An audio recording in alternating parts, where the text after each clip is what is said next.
ज्यावेळेस पुण्याची जागा काँग्रेस पक्ष जिंकेल, मी तुम्हाला आतापासून तुम्हाला एक बघा, या सभागृहामध्ये मी कसब्याच्या बद्दलचा तुम्हाला शब्द दिला होता की कसबा आम्ही जिंकतो. तुमच्यातले अनेक लोक हसले, माझं सगळ्यांच्या चेहऱ्यावर माझं लक्ष लागलं, हसले. जिंकली की नाही जागा? रवींद्र धंगेकर जिंकला की नाही? एकदम साधा आहे, माझा फॉर्म्युला ठरलेला आहे, पुण्याची जागा यावेळेस काँग्रेस जिंकेल.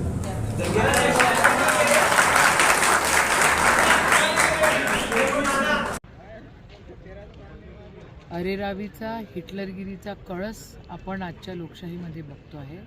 आमच्या अमरावतीतला एक कार्यकर्ता आहे RTIचा, अजय बोस म्हणून. त्यांनी माहिती मागितलेली होती की जे सेल्फी पॉईंट्स केलेले आहेत, स्वतःचं कौतुक करण्यासाठी सेल्फी पॉईंट्स रेल्वे स्टेशनवर लावलेले आहेत, त्याला किती खर्च झाला.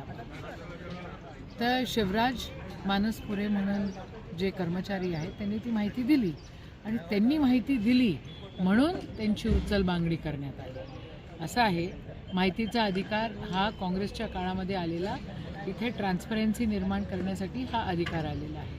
आणि अशा प्रकारे जर केंद्र सरकार एवढी अरेरावी करत असेल तर याचं खरोखर निषेधच आहे. हे कोणीही सहन करणार नाही. लोकशाही जर टिकून ठेवायची असेल तर येत्या काळामध्ये या अरेरावीला आपल्याला उत्तर द्यावंच लागेल. नमस्कार. शराब घोटाला, पिछले 2 साल से ये शब्द आपने कई बार सुना होगा. 2 साल से बीजेपी की सारी एजेंसीज कई रेड मार चुकी हैं, कई लोगों को गिरफ्तार कर चुकी हैं, लेकिन अभी तक एक भी पैसे का हेरफेर कहीं नहीं मिला, कहीं से एक भी पैसा नहीं मिला. अगर भ्रष्टाचार वाकई हुआ है तो इतने करोड़ों रुपए गए कहां? क्या सारा पैसा हवा में गायब हो गया? सच्चाई यह है कि किसी तरह का कोई भ्रष्टाचार हुआ ही नहीं. अगर होता तो पैसा भी मिलता. ऐसे फर्जी केस में आम आदमी पार्टी के कई नेताओं को इन्होंने अभी तक जेल में रखा हुआ है. किसी के भी खिलाफ कोई सबूत नहीं है, कुछ साबित नहीं हो रहा, खुलेआम गुंडागर्दी चल रही है, किसी को भी पकड़ के जेल में डाल दो. अब बीजेपी मुझे गिरफ्तार करना चाहती है. मेरी सबसे बड़ी संपत्ति, मेरी सबसे बड़ी ताकत मेरी ईमानदारी है. झूठे आरोप लगा के, फर्जी समन भेज के ये मुझे बदनाम करना चाहते हैं, मेरी ईमानदारी पे चोट करना चाहते हैं. इन्होंने मुझे समन भेजे हैं. मेरे वकीलों ने मुझे बताया कि ये समन गैर कानूनी है. क्यों गैर कानूनी है? ये मैंने इनको विस्तार से लिख के भेजा है. मैंने बताया है कि उनके समन कैसे गैर कानूनी है, लेकिन उन्होंने मेरी एक भी बात का जवाब नहीं दिया. इसका मतलब उनके पास मेरी बातों का जवाब नहीं है. इसका मतलब वे भी मानते हैं कि उनका नोटिस गैर कानूनी है.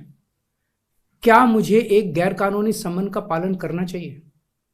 अगर कानूनी रूप से सही समन आएगा तो मैं पूरा सहयोग करूंगा. बीजेपी का मकसद जांच करना तो है ही नहीं. इनका मकसद तो लोकसभा चुनाव में मुझे प्रचार करने से रोकना है. ठीक लोकसभा चुनाव के पहले इन्होंने मुझे समन भेजा है. क्यों? इस जांच को चलते 2 साल हो गए. अभी ठीक लोकसभा चुनाव के पहले मुझे क्यों बुलाया जा रहा है? पहले क्यों नहीं बुलाया? सीबीआई ने मेरे को 8 महीने पहले बुलाया था. मैं सीबीआई में गया था, उनके सारे जवाब भी दिए थे. लेकिन अब ये लोग ठीक लोकसभा चुनाव के 2 महीने पहले मुझे बुला रहे हैं. तो बीजेपी का मकसद कोई पूछताछ करना थोड़ी है. इनका मकसद है पूछताछ के बहाने केजरीवाल को बुला लो और उसे गिरफ्तार कर लो, ताकि मैं लोकसभा चुनाव में प्रचार ना कर पाऊं. आज बीजेपी भ्रष्टाचारियों को नहीं पकड़ रही, बल्कि खुलेआम ईडी और सीबीआई का इस्तेमाल करके दूसरी पार्टियों के नेताओं को तोड़ के बीजेपी में शामिल करवाने का काम किया जा रहा है. एक नहीं, 2 नहीं, कितने उदाहरण हैं जहां किसी पार्टी के नेता के खिलाफ ईडीआई सीबीआई के मामले चल रहे थे या उन पे गंभीर आरोप लगे हुए थे. जैसे ही वो नेता बीजेपी में शामिल हुए, उनके सारे पुराने मामले बंद कर दिए गए या ठंडे बस्ते में डाल दिए गए.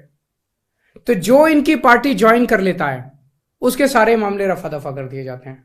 जो इनकी पार्टी में नहीं जाता वो जेल जाता है. आज मनीष सिसोदिया, संजय सिंह और विजय नायर इसलिए जेल में नहीं है कि उन्होंने भ्रष्टाचार किया है, वो इसलिए जेल में है क्योंकि उन्होंने बीजेपी में शामिल होने से इंकार कर दिया है. आज हम बीजेपी का मुकाबला क्यों कर पा रहे हैं? क्योंकि हमने कोई भ्रष्टाचार नहीं किया. अगर हमने जरा सा भी गलत काम किया होता तो दूसरे भ्रष्टाचारी नेताओं की तरह आज भी हम बीजेपी में शामिल हो चुके होते आज तक. इस तरह देश के ईमानदार नेताओं को जेल में डाल के और भ्रष्टाचारियों को अपनी पार्टी में शामिल करवा के ऐसे तो देश आगे नहीं बढ़ सकता। ये क्या चल रहा है? ये जो कुछ भी चल रहा है बहुत खतरनाक है। ये हमारे जनतंत्र के लिए बहुत गलत है। इसे रोकना होगा। मैं हमेशा देश के लिए लड़ा हूं। मेरा तन मन धन देश के लिए है। मेरी एक एक सांस देश के लिए है। मेरी खून की एक एक बूंद देश के लिए है। मेरे शरीर का एक एक कतरा देश के लिए समर्पित है। हमें मिलकर देश को बचाना है। मैं पूरी जी जान से इनके खिलाफ लड़ रहा हूं। आपका साथ चाहिए।